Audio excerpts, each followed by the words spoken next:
Hello, welcome to the next part of our animation course. My name is Michael. In our first two parts, we went over some basic information and tools, like how to set keyframes and edit them in the time slider, and also how to change keyframes in the graph editor and adjust animation curves. So now what we're going to do is actually start getting our spaceship set up for the animation process. So we're going to go back to our curious ship start scene, which is provided in the course. If you want to save the work you did in the previous videos, that's perfectly fine. But I've gotten rid of the animation that was on the cockpit cover that we did in those videos. And we're starting from scratch now, and we're going to actually create our skeleton for the ship. So this is the ship. This is in the shaded view. Press 6 and you have your textured view, and 7 is the lit view. I like to work in shaded view just because that's just my preference. You can work in whichever view you'd like. So first, let's kind of look at our spaceship and see what we have here. We have lots of parts. We have the ship frame, which is this piece here, the cockpit cover that we've already kind of looked at before.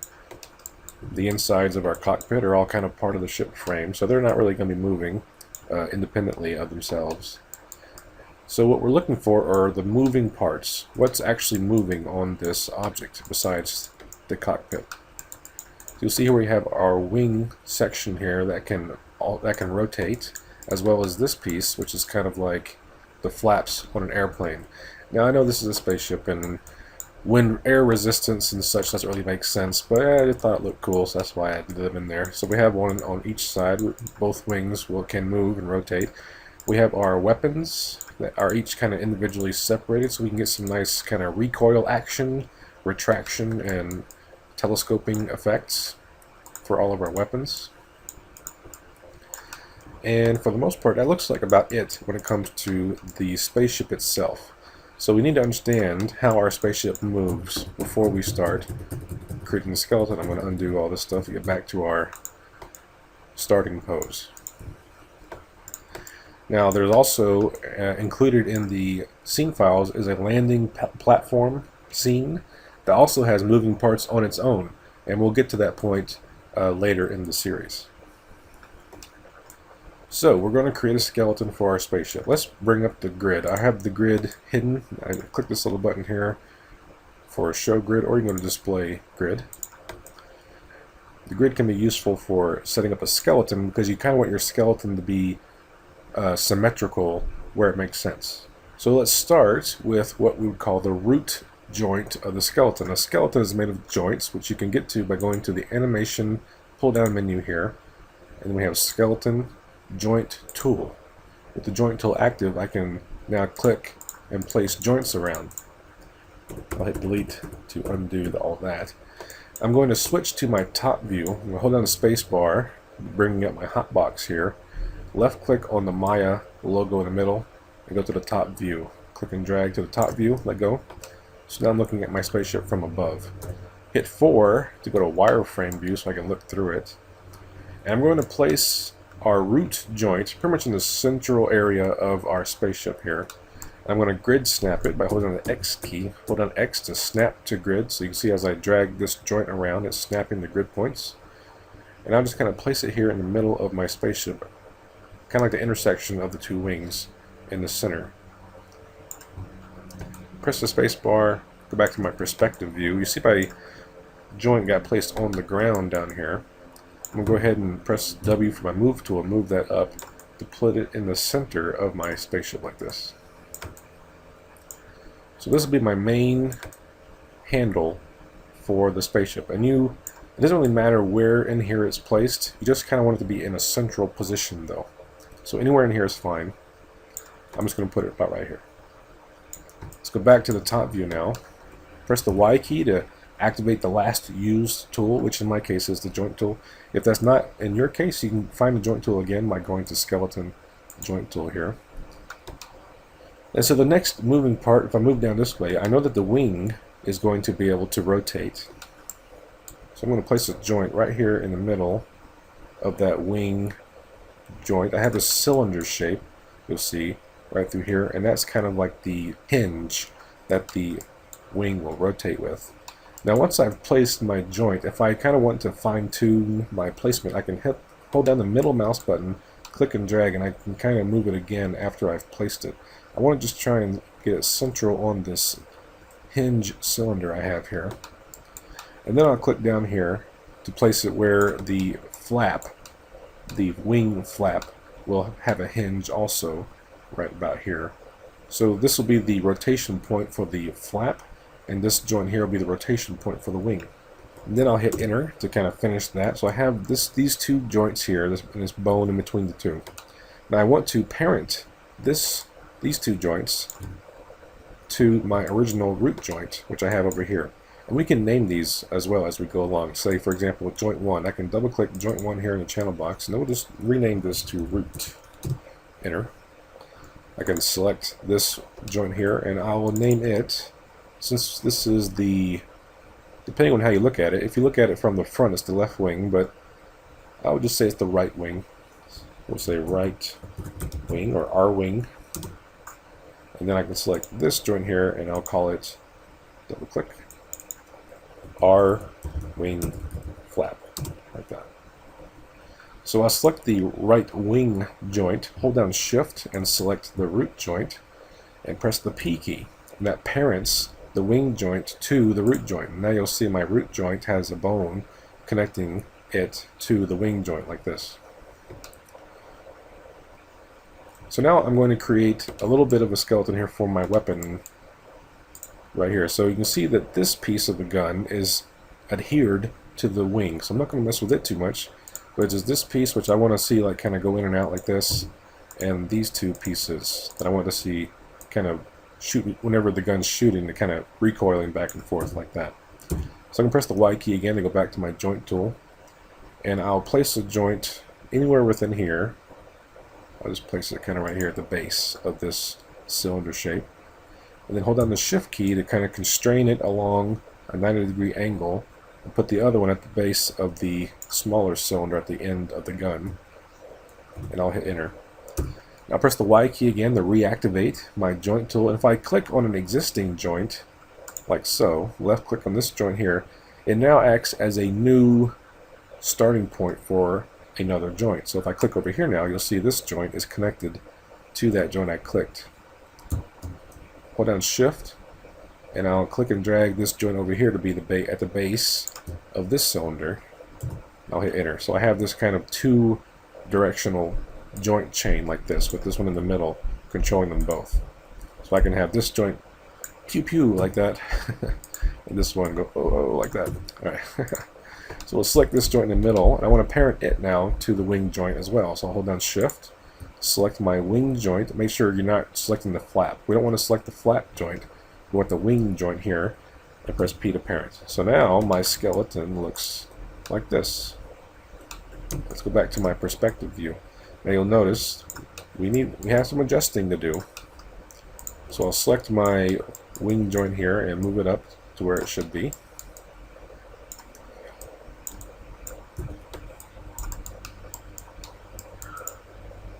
Right there, just kind of finagle it into place. I'll select my flap joint and place it about where it should be for the flap rotation. And now my gun joints, I'll select that middle one and move it down so that it's kind of central in this series of cylinders right here. Doesn't have to be super perfect. Because this is a spaceship and not like a character, there's not going to be a lot of bending going on. All these pieces are going to be bound to the skeleton kind of as a whole piece.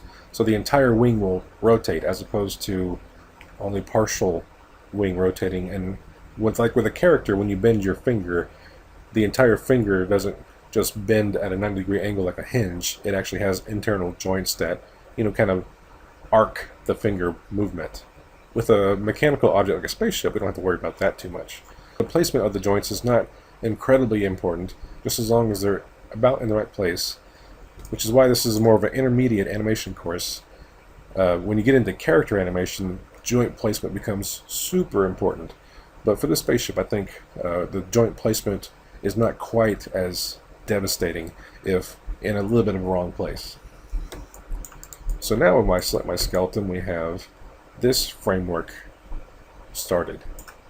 So we have our root, and then our right wing and right wing flap. Let's go ahead and name our gun joints while we're at it. And I'll just call this one right gun. And I'll call this one in the front right barrel, or right gun barrel, just to keep the names kind of consistent. I might have misspelled barrel there, you have to let me know. And then this one at the end, I'll just call it right gun, oh, I don't know, recoil. Like that. So now we want to create the wing joints for the other side. And we can do that really easily thanks to a handy mirror joint command. We want to select the joints we want to mirror, starting with the topmost joint in the hierarchy that we want to mirror. We don't want the root joint to mirror over. We want only one root joint, but then we want all of the wing joints down here to mirror to the other side and still be connected to the root. So just select the right wing joint of our skeleton. We'll go to Skeleton, Mirror Joint, and go in the options here. Within the mirror joint options, we have this replacement names for duplicated joint section. Because we named our joints, right wing and right gun barrel and so on, we want the other side to be named left wing and left gun barrel. So if we tell it to search for the letter R and replace with the letter L, for the most part it should rename our joints correctly. So we hit apply. You see I have my new joints over here on the left side, so we can close this. You can see they're all connected to the root joint. Let's check the naming of it. We have left wing here, left wing flap, left gun recoil. Okay, we need to rename that one a little bit. We can call that one left gun recoil. Hit enter. And then our left gun barrel. So now that we have our wing skeleton pretty much set up for now, let's look toward the front of the ship and what joints we need there. And pretty much the only real thing that moves in the front is the cockpit cover. And we of course also have the gun up here that we want to have a similar joint set up for it as well. So I'm going to select the front view. I know the side of the ship is the front view. That's just a little bit of a rotation error on my part. But if you feel like you want to rotate the ship so the front of the ship is in the front view, that's fine. But anyway, we're in the front view looking at the side of the ship. So I'm going to create another joint at the skeleton joint tool. I'm just going to kind of click here in the middle of this hinge for the cockpit cover. Just kind of click one there, hit enter. So now I have my joint here for the cockpit cover rotation.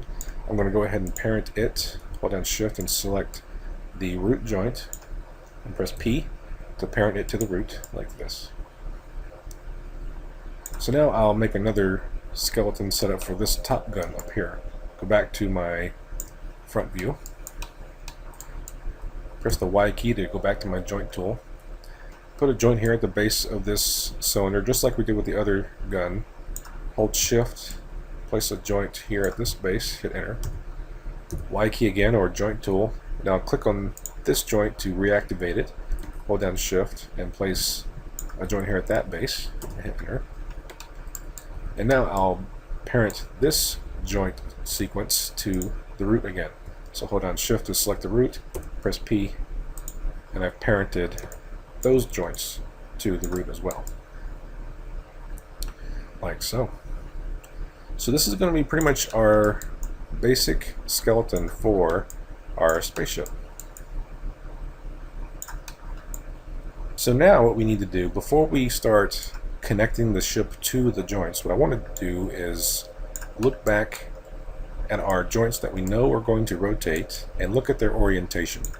So we know that the wing joints and the flap joints are going to be rotating, and we know that the cockpit cover joint will rotate. If we hit the E key, we'll see our rotate handle, and we can look at our rotation axis here and kind of see this joint is oriented just fine to animate the cockpit up and down by using the Z handle like we did before. Let's look at this wing joint. Orientation of the wing, if we wanted to rotate this wing up like this, you'll see it's not quite what we're going to want. We need the orientation to be along this cylinder shape. So we need to adjust this joint's orientation without adjusting the joints that are connected to it. So there is a way of rotating the orientation by hand. If we go to our component selection mode, clicking this button here, these are our component selection masks for selecting vertices and edges and such. At the very end, there's a question mark here. If you click it, you'll see the local rotation axis for each joint display, including the one we want to change. So if we select it now, we're going to actively be able to rotate the local rotation axis of the joint. So we can do that here, like so. So we want to try to get it as close as possible to be aligned with the cylinder.